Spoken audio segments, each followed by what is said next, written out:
Our Bible word is Genesis 3 verse 9. Then the Lord God called to Adam and said to him, "Where are you?" So this is the account of the fall of man here in Genesis. And of course, just to have a broader look at the broader context of Genesis, how it all fits together.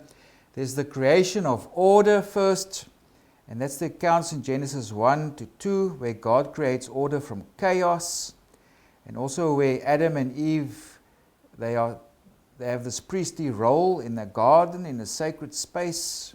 So they must tend the garden the way priests tended the temple. And then there's the descent into chaos. So after God put everything into order, now the trouble starts. And there's the first temptation and also the exile, which refers to the first sin. And then there's life in exile. That's where the first murder took place, the story of Cain and Abel.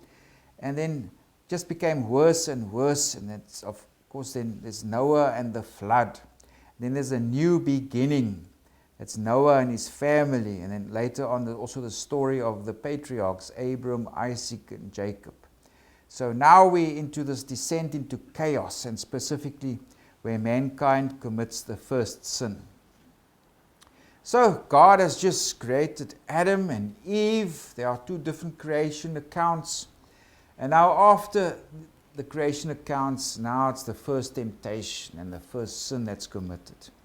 Now, of course, God instructed Adam already that you can eat from every tree that's in the garden except this one tree.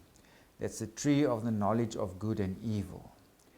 And the second thing also is what it says in chapter 2, verses 25.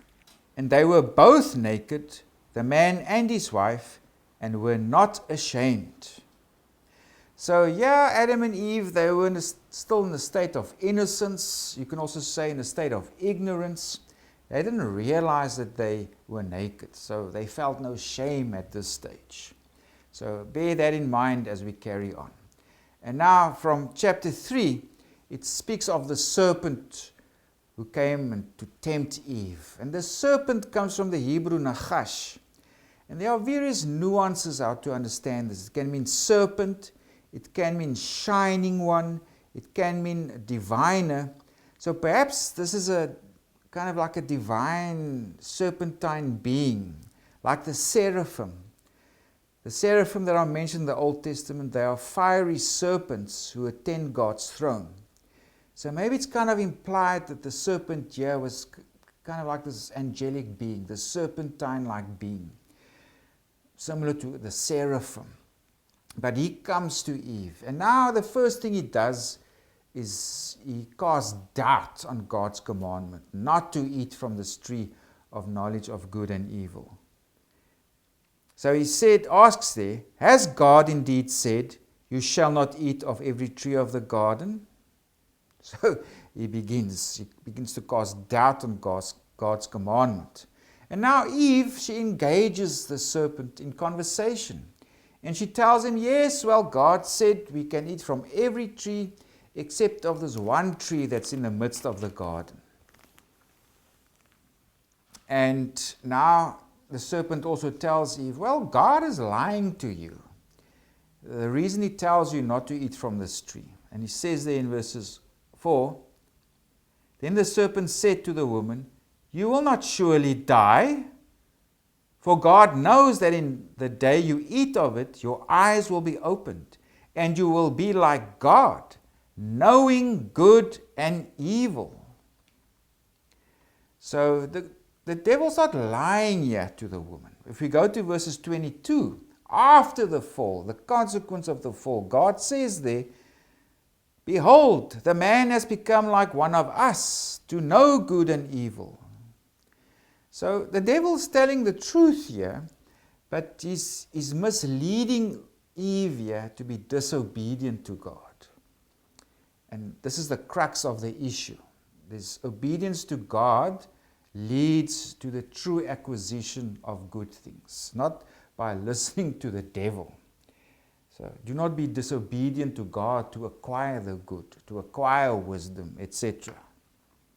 And now the serpent also exploits the hunger of the woman. She sees the fruit, it's nice, and she wants to eat it, and it's desirable to make one wise, and then she also gave it to her husband to eat. And now what's happened as a consequence? Then the eyes of both of them were opened, and they knew that they were naked. So before that, they didn't know they were naked. They were innocent. They didn't know good or evil. But now, after eating from this tree of the knowledge of good and evil, now they know, they recognize they are naked. And now they feel ashamed. And now they must want to cover themselves up in clothes. So lots of symbolism, kind of language that goes on here. And now, as a result of this feeling ashamed and feeling naked, in verses 8, it also says there, and Adam and his wife hid themselves from the presence of the Lord God among the trees of the garden. So they hid themselves away from God. So what can we read into this? What is this Genesis passages telling us?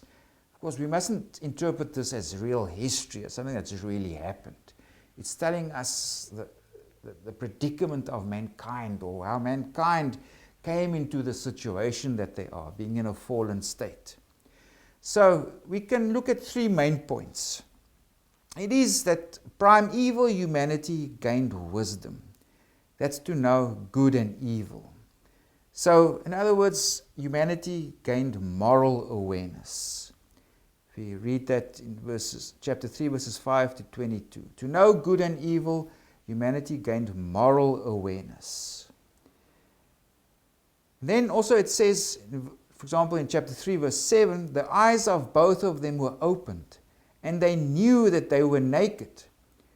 Humanity also gained self-awareness. And in addition to that, verses 8, Adam and his wife hid themselves from the presence of the Lord. In other words, they also gained an awareness of having accountability towards God. So, God didn't want to hide this knowledge away from them. God at this stage still wanted to protect them from this knowledge, because they were innocent. In a way, they were still ignorant. God wanted to keep them in that state. They were not ready yet for the knowledge of good and evil. But now they went ahead, they ate this fruit, they gained knowledge, and it was a knowledge and a sphere of responsibility that they were not ready for yet. They were not capable for it yet.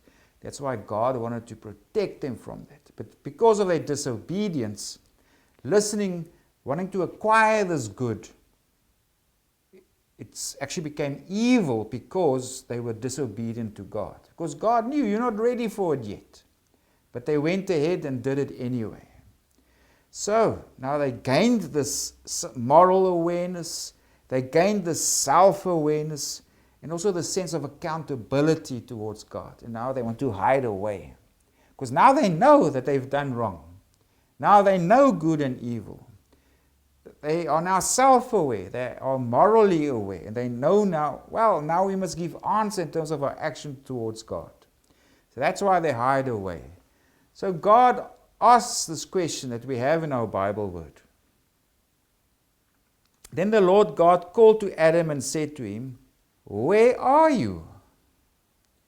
So of course God knew where they are. So he's asking it for their benefit. So you realize now what you've done? You realize now how things have changed for you?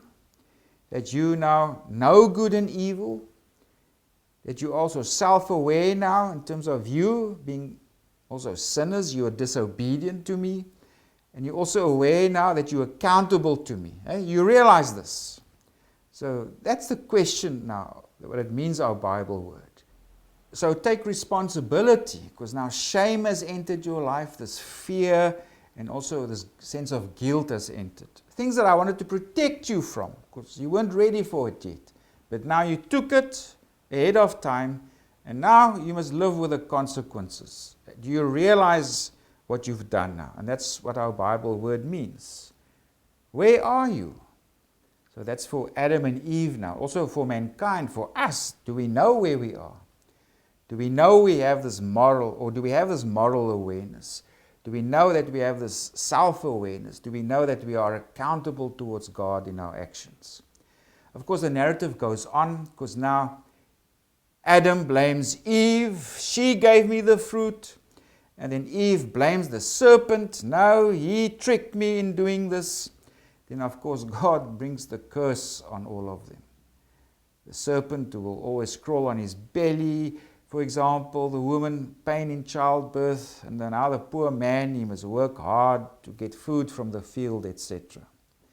So our story, it's a beautiful story the way it's written. It's about how mankind has reached this predicament that we are, this fallen state.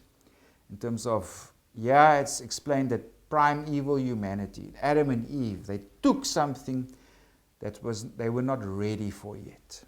But as a result of that consequence, now they have this moral awareness combined with a self-awareness, and also that now they're accountable towards God. And that they must also account and be aware of their own sinfulness.